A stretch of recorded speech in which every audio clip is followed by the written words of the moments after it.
मेरे प्यारे देशवासियों, नमस्कार। आप सब लॉकडाउन में इस मन की बात को सुन रहे हैं। इस मन की बात के लिए आने वाले सुझाव, फोन कॉल की संख्या सामान्य रूप से कई गुना ज्यादा है। कई सारे विषयों को अपने अंदर समेट आपकी यह मन की बातें मेरे तक पहुंची हैं। मैंने कोशिश की है कि इनको ज्यादा से ज्यादा पढ़ पाऊं, सुन पाऊं। आपकी बातों से कई ऐसे पहलू जानने को मिले हैं जिन पर इस आपाधापी में ध्यान ही नहीं जाता है। मेरा मन करता है कि युद्ध के बीच हो रही इस मन की बात में उन्हीं कुछ पहलुओं को आप सभी देशवासियों के साथ बांटूं। साथियों, भारत की कोरोना के खिलाफ लड़ाई सही मायने में पीपल ड्रिवन है। भारत में कोरोना के खिलाफ लड़ाई जनता लड़ रही है, आप लड़ रहे हैं। जनता के साथ मिलकर शासन प्रशासन लड़ रहा है। भारत जैसा विशाल देश जो विकास के लिए प्रयत्नशील है, गरीबी से निर्णायक लड़ाई लड़ रहा है। उसके पास कोरोना से लड़ने और जीतने का यही एक तरीका है। और हम भाग्यशाली हैं कि आज पूरा देश का हर नागरिक, जन जन इस लड़ाई का सिपाही है, लड़ाई का नेतृत्व कर रहा है। आप कहीं भी नजर डालिए, आपको एहसास हो जाएगा कि भारत की लड़ाई पीपल ड्रिवन है। जब पूरा विश्व इस महामारी के संकट से जूझ रहा है, भविष्य में जब इसकी चर्चा होगी, उसकी तौर तरीकों की चर्चा होगी, मुझे विश्वास है कि भारत की ये पीपल ड्रिवन लड़ाई, इसकी जरूर चर्चा होगी। पूरे देश में, गली मोहल्लों में, जगह जगह पर आज लोग एक दूसरे की सहायता के लिए आगे आए हैं। गरीबों के लिए खाने से लेकर राशन की व्यवस्था हो, लॉकडाउन का पालन हो, अस्पतालों की व्यवस्था हो, मेडिकल इक्विपमेंट का देश में ही निर्माण हो। आज पूरा देश एक लक्ष्य, एक दिशा, साथ साथ चल रहा है।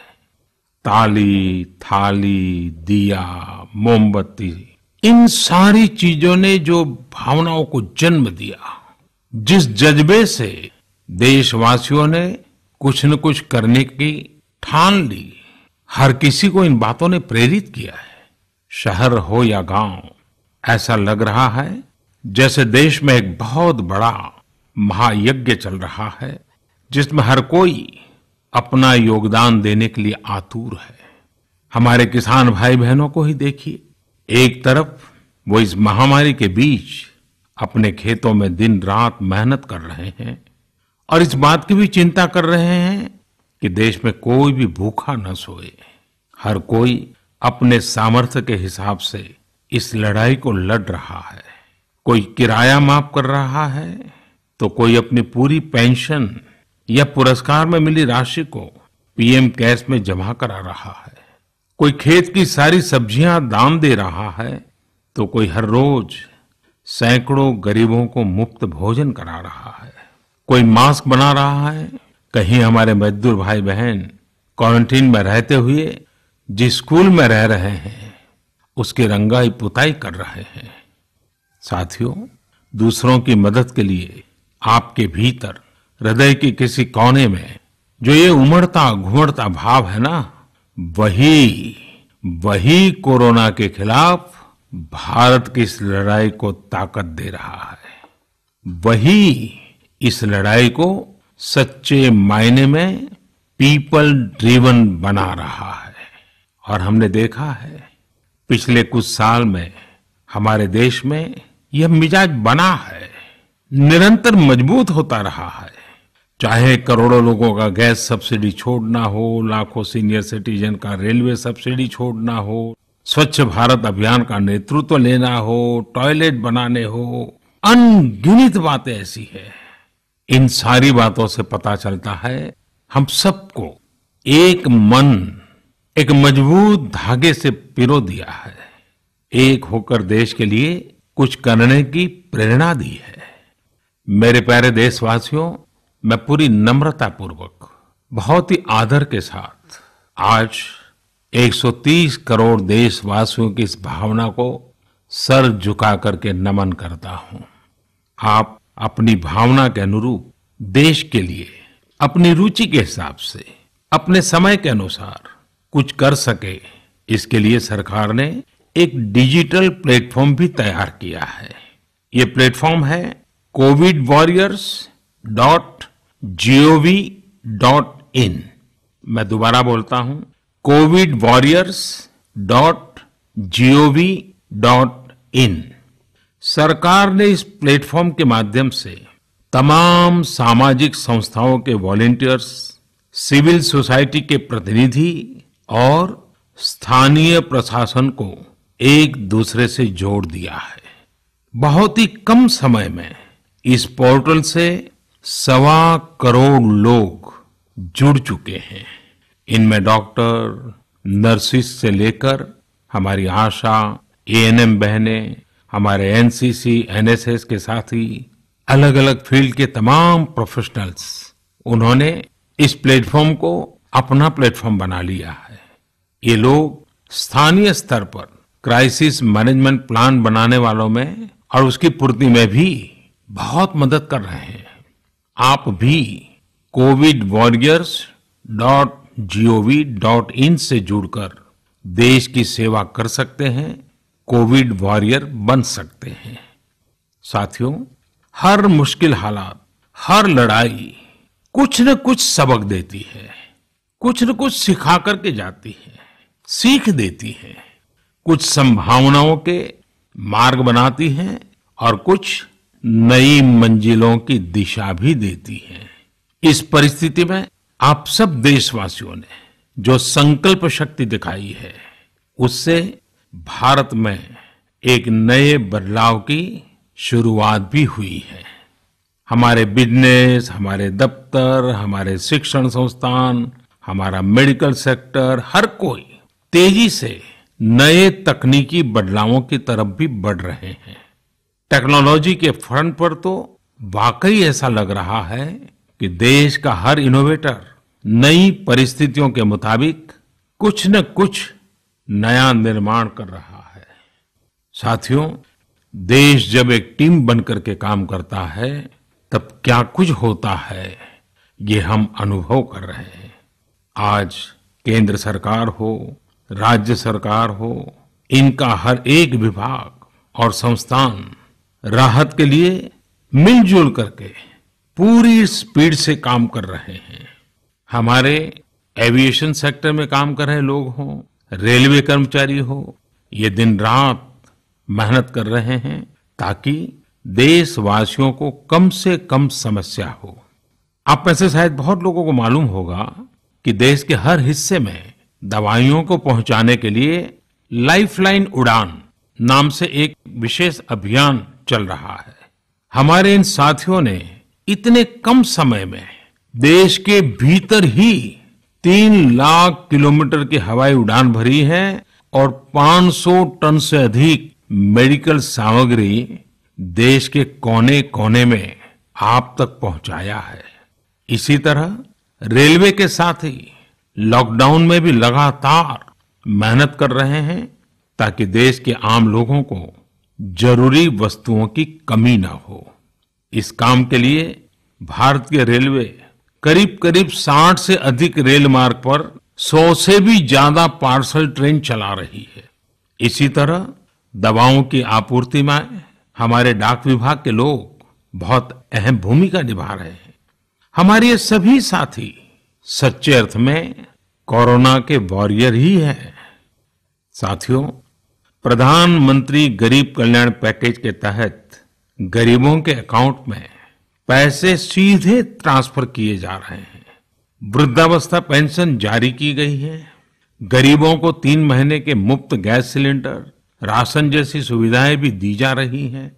इन सब कामों में सरकार के अलग अलग विभागों के लोग, बैंकिंग सेक्टर के लोग एक टीम की तरह दिन रात काम कर रहे हैं और मैं हमारे देश की राज्य सरकारों की भी इस बात के लिए प्रशंसा करूंगा कि वो इस महामारी से निपटने में बहुत सक्रिय भूमिका निभा रही है। स्थानीय प्रशासन, राज्य सरकारें जो जिम्मेदारी निभा रही हैं, उसकी कोरोना के खिलाफ लड़ाई में बहुत बड़ी भूमिका है। उनका ये परिश्रम बहुत प्रशंसनीय है। मेरे प्यारे देशवासियों, देश भर से स्वास्थ्य सेवाओं से जुड़े लोगों ने अभी हाल ही में जो अध्यादेश लाया गया है, उस पर अपना संतोष व्यक्त किया है। इस अध्यादेश में कोरोना वॉरियर्स के साथ हिंसा, उत्पीड़न और उन्हें किसी रूप में चोट पहुंचाने वालों के खिलाफ बेहद सख्त सजा का प्रावधान किया गया है। हमारे doctor, nurses, paramedical staff, community health workers और ऐसे सभी लोग जो देश को कोरोना मुक्त बनाने में दिन रात जुटे हुए हैं, उनकी रक्षा करने के लिए ये कदम बहुत जरूरी था। मेरे प्यारे देशवासियों, हम सब अनुभव कर रहे हैं कि महामारी के खिलाफ इस लड़ाई के दौरान हमें अपने जीवन को, समाज को, हमारे आसपास हो रही घटनाओं को एक फ्रेश नजरिए से देखने का अवसर भी मिला है। समाज के नजरिए में भी व्यापक बदलाव आया है। आज अपने जीवन से जुड़े हर व्यक्ति की अहमियत का हमें आभास हो रहा है। हमारे घर में काम करने वाले लोग हो, हमारी जरूरतों को पूरा करने के लिए काम करने वाले हमारे सामान्य कामगार हो, पड़ोस की दुकानों में काम करने वाले लोग हो, इन सब की कितनी बड़ी भूमिका है, हमें ये अनुभव हो रहा है। इसी तरह जरूरी सेवाओं की डिलीवरी करने वाले लोग, मंडियों में काम करने वाले हमारे मजदूर भाई बहन, हमारे आस पड़ोस के ऑटो चालक, रिक्शा चालक, आज हम अनुभव कर रहे हैं कि इन सब के बिना हमारा जीवन कितना मुश्किल हो सकता है। आजकल सोशल मीडिया में हम सब लोग लगातार देख रहे हैं कि लॉकडाउन के दौरान लोग अपने इन साथियों को न सिर्फ याद कर रहे हैं, उनकी जरूरतों का ध्यान रख रहे हैं, बल्कि उनके बारे में बहुत सम्मान से लिख भी रहे हैं। आज देश के हर कोने से ऐसी तस्वीरें आ रही हैं कि लोग सफाई कर्मियों पर पुष्प वर्षा कर रहे हैं। पहले उनके काम को संभवतः आप भी कभी नोटिस नहीं करते थे। डॉक्टर हो, सफाई कर्मी हो, अन्य सेवा करने वाले लोग हो, इतना ही नहीं, हमारी पुलिस व्यवस्था को लेकर भी आम लोगों के सोच में काफी बदलाव हुआ है। पहले पुलिस के विषय में सोचते ही नकारात्मकता के सिवाय हमें कुछ नजर नहीं आता था। हमारे पुलिसकर्मी आज गरीबों, जरूरतमंदों को खाना पहुंचा रहे हैं, दवा पहुंचा रहे हैं। जिस तरह से हर मदद के लिए पुलिस सामने आ रही है, इससे पुलिसिंग का मानवीय और संवेदनशील पक्ष हमारे सामने उभर करके आया है, हमारे मन को झकझोर दिया है, हमारे दिल को छू लिया है। एक ऐसा अवसर है जिसमें आम लोग पुलिस से भावात्मक तरीके से जुड़ रहे हैं।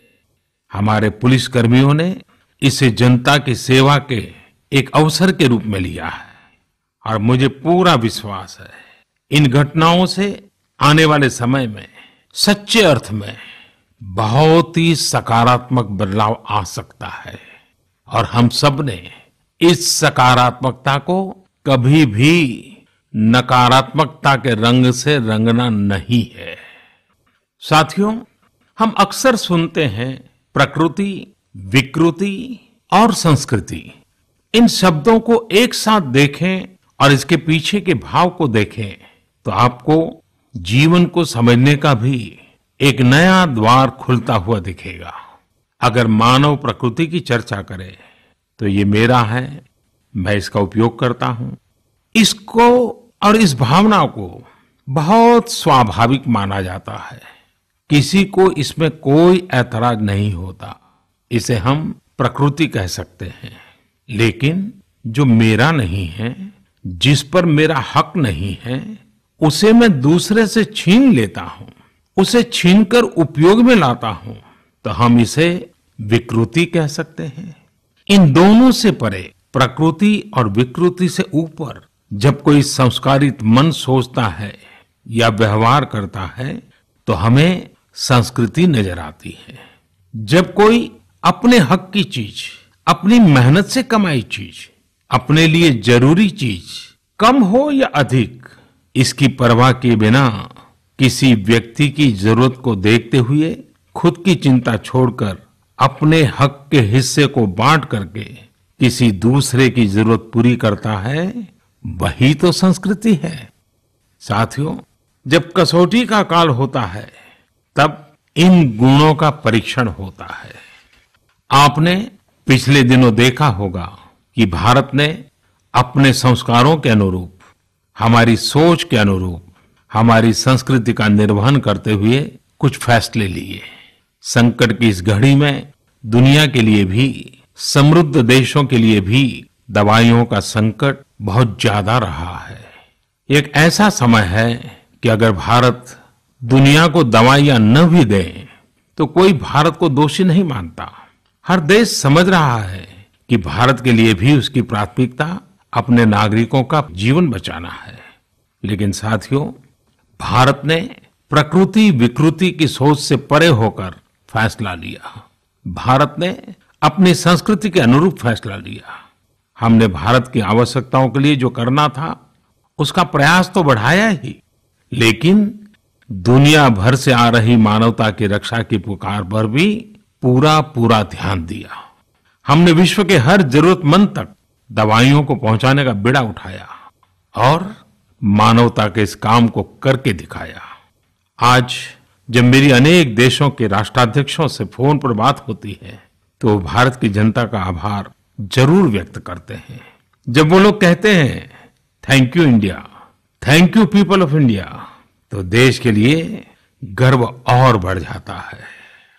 इसी तरह इस समय दुनिया भर में भारत के आयुर्वेद और योग के महत्व को भी लोग बड़े विशिष्ट भाव से देख रहे हैं। सोशल मीडिया पर देखिए, हर तरफ इम्यूनिटी बढ़ाने के लिए किस तरह से भारत के आयुर्वेद और योग की चर्चा हो रही है।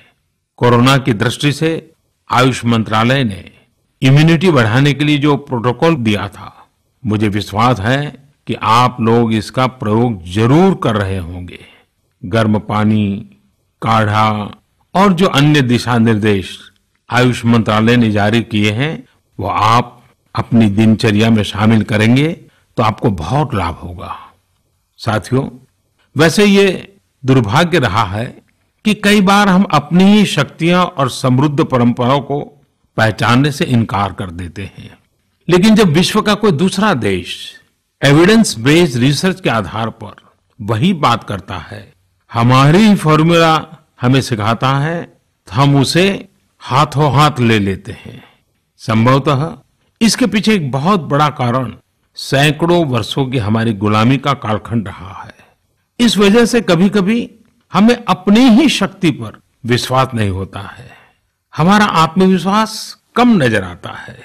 इसलिए हम अपने देश की अच्छी बातों को, हमारे पारंपरिक सिद्धांतों को एविडेंस बेस्ड रिसर्च के आधार पर आगे बढ़ाने के बजाय उसे छोड़ देते हैं, उसे हीन समझने लगते हैं। भारत की युवा पीढ़ी को अब इस चुनौती को स्वीकार करना होगा। जैसे विश्व ने योग को सहज स्वीकार किया है, वैसे ही हजारों वर्षों पुराने हमारे आयुर्वेद के सिद्धांतों को भी विश्व अवश्य स्वीकार करेगा। हाँ, इसके लिए युवा पीढ़ी को संकल्प लेना होगा और दुनिया जिस भाषा में समझती है उस वैज्ञानिक भाषा में हमें समझाना होगा, कुछ करके दिखाना होगा।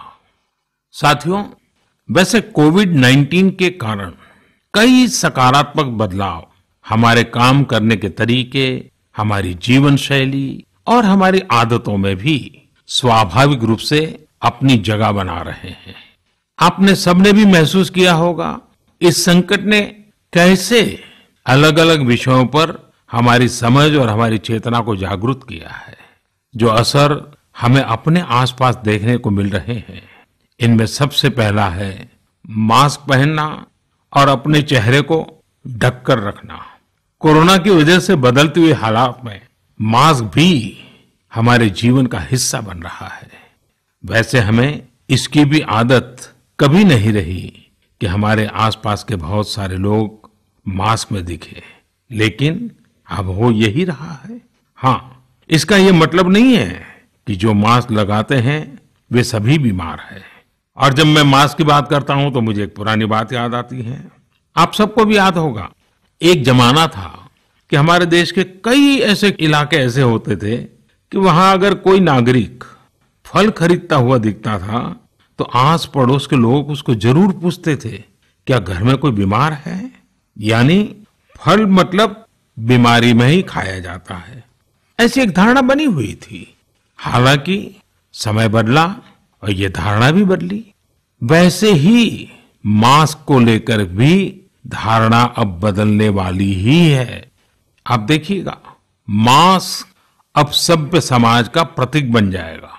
अगर बीमारी से खुद को बचना है और दूसरों को भी बचाना है तो आपको मास्क लगाना पड़ेगा। और मेरा तो सिंपल सुझाव रहता है, गमछा मुंह ढकना है।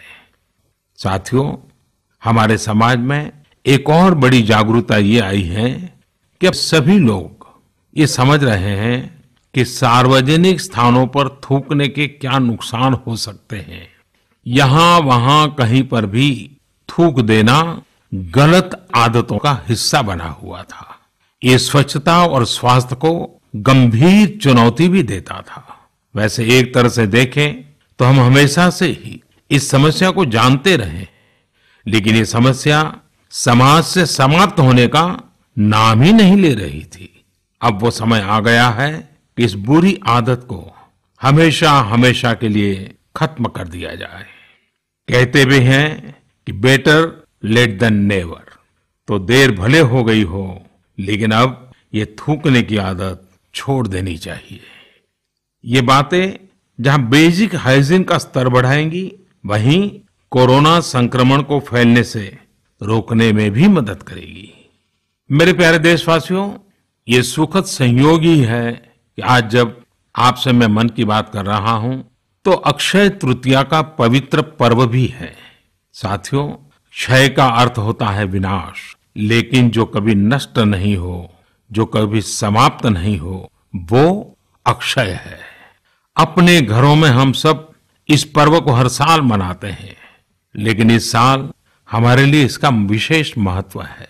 आज के कठिन समय में यह एक ऐसा दिन है जो हमें याद दिलाता है कि हमारी आत्मा, हमारी भावना अक्षय है। यह दिन हमें याद दिलाता है कि चाहे कितनी भी कठिनाइयां रास्ता रोके, चाहे कितनी भी आपदाएं आए, चाहे कितनी भी बीमारियों का सामना करना पड़े, इनसे लड़ने और जूझने की मानवीय भावनाएं अक्षय है। माना जाता है कि यही वो दिन है जिस दिन भगवान श्री कृष्ण और भगवान सूर्यदेव के आशीर्वाद से पांडवों को अक्षय पात्र मिला था। अक्षय पात्र यानी एक ऐसा बर्तन जिसमें भोजन कभी समाप्त नहीं होता है। हमारे अन्नदाता किसान हर परिस्थिति में देश के लिए, हम सब के लिए इसी भावना से परिश्रम करते हैं। इन्हीं के परिश्रम से आज हम सब के लिए, गरीबों के लिए देश के पास अक्षय अन्न भंडार है। इस अक्षय तृतीया पर हमें अपने पर्यावरण, जंगल, नदियां और पूरे इकोसिस्टम के संरक्षण के बारे में भी सोचना चाहिए, जो हमारे जीवन में महत्वपूर्ण भूमिका निभाते हैं। अगर हम अक्षय रहना चाहते हैं तो हमें पहले यह सुनिश्चित करना होगा कि हमारी धरती अक्षय रहे। क्या आप जानते हैं कि अक्षय तृतीया का यह पर्व दान की शक्ति यानी पावर ऑफ गिविंग का भी एक अवसर होता है। हम हृदय की भावना से जो कुछ भी देते हैं, वास्तव में महत्व उसी का होता है। यह बात महत्वपूर्ण नहीं है कि हम क्या देते हैं और कितना देते हैं। संकट के इस दौर में हमारा छोटा सा प्रयास हमारे आसपास के बहुत से लोगों के लिए बहुत बड़ा संबल बन सकता है। साथियों, जैन परंपरा में भी यह बहुत पवित्र दिन है, क्योंकि पहले तीर्थंकर भगवान ऋषभदेव के जीवन का यह एक महत्वपूर्ण दिन रहा है। ऐसे में जैन समाज इसे एक पर्व के रूप में मनाता है और इसलिए ये समझना आसान है कि क्यों इस दिन को लोग किसी भी शुभ कार्य को प्रारंभ करना पसंद करते हैं। चूंकि आज कुछ नया शुरू करने का दिन है, तो ऐसे में क्या हम सब मिलकर अपने प्रयासों से अपनी धरती को अक्षय और अविनाशी बनाने का संकल्प ले सकते हैं? साथियों, आज भगवान बसवेश्वर जी की भी जयंती है। ये मेरा सौभाग्य रहा है कि मुझे भगवान बसवेश्वर की स्मृतियां और उनके संदेश से बार बार जुड़ने का, सीखने का अवसर मिला है। देश और दुनिया में भगवान बसवेश्वर के सभी अनुयायियों को उनकी जयंती पर बहुत बहुत शुभकामनाएं। साथियों, रमजान का भी पवित्र महीना शुरू हो चुका है। जब पिछली बार रमजान मनाया गया था तो किसी ने सोचा भी नहीं था कि इस बार रमजान में इतनी बड़ी मुसीबतों का भी सामना करना पड़ेगा। लेकिन अब जब पूरे विश्व में ये मुसीबत आ ही गई है, तो हमारे सामने अवसर है इस रमजान को संयम, सद्भावना, संवेदनशीलता और सेवा भाव का प्रतीक बनाएं। इस बार हम पहले से ज्यादा इबादत करें, ताकि ईद आने से पहले दुनिया कोरोना से मुक्त हो जाए और हम पहले की तरह उमंग और उत्साह के साथ ईद मनाएं।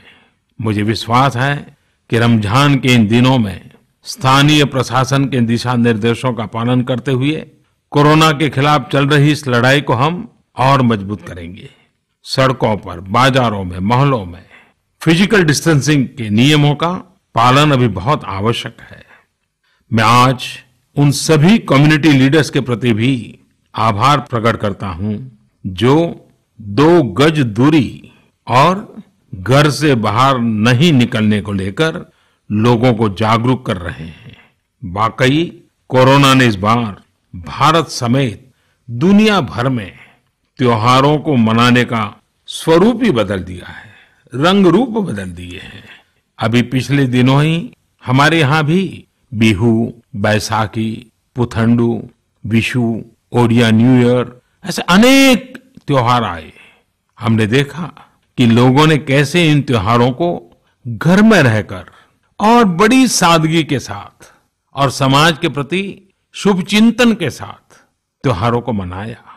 आमतौर पर वे इन त्योहारों को अपने दोस्तों और परिवारों के साथ पूरे उत्साह और उमंग के साथ मनाते थे, घर के बाहर निकलकर अपनी खुशी साझा करते थे।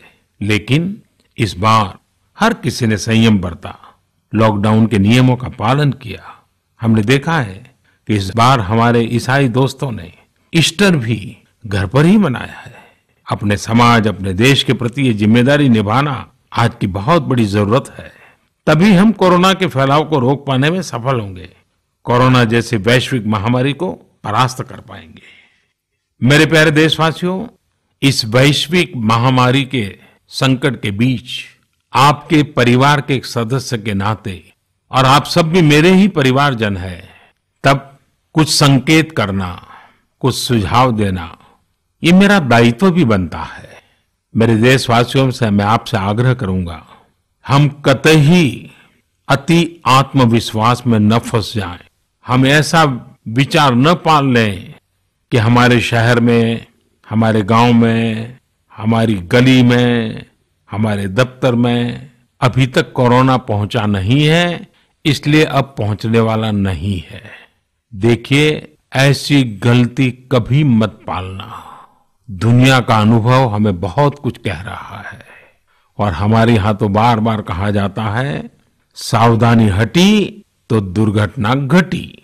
याद रखिए, हमारे पूर्वजों ने हमें इन सारे विषयों में बहुत अच्छा मार्गदर्शन किया है। हमारे पूर्वजों ने कहा है, अग्नि ही शेषम ऋण शेषम व्याधि शेषम तथैव च पुनः पुनः प्रवर्धेत तस्मात् शेषम न कार्येत। अर्थात हल्के में लेकर छोड़ दी गई आग, कर्ज और बीमारी मौका पाते ही दोबारा बढ़कर खतरनाक हो जाती है। इसलिए इनका पूरी तरह उपचार बहुत आवश्यक होता है। इसलिए अति उत्साह में स्थानीय स्तर पर कहीं पर भी कोई लापरवाही नहीं होनी चाहिए। इसका हमेशा हमेशा हमने ध्यान रखना ही होगा। और मैं फिर एक बार कहूंगा, 2 गज दूरी बनाए रखिए, खुद को स्वस्थ रखिए। 2 गज दूरी बहुत है जरूरी। आप सबके उत्तम स्वास्थ्य की कामना करते हुए मैं मेरी बात को समाप्त करता हूं। अगली मन की बात के समय जब मिले तब इस वैश्विक महामारी से कुछ मुक्ति की खबरें दुनिया भर से आए, मानव जात इन मुसीबतों से बाहर आए, इसी प्रार्थना के साथ आप सबका बहुत बहुत धन्यवाद।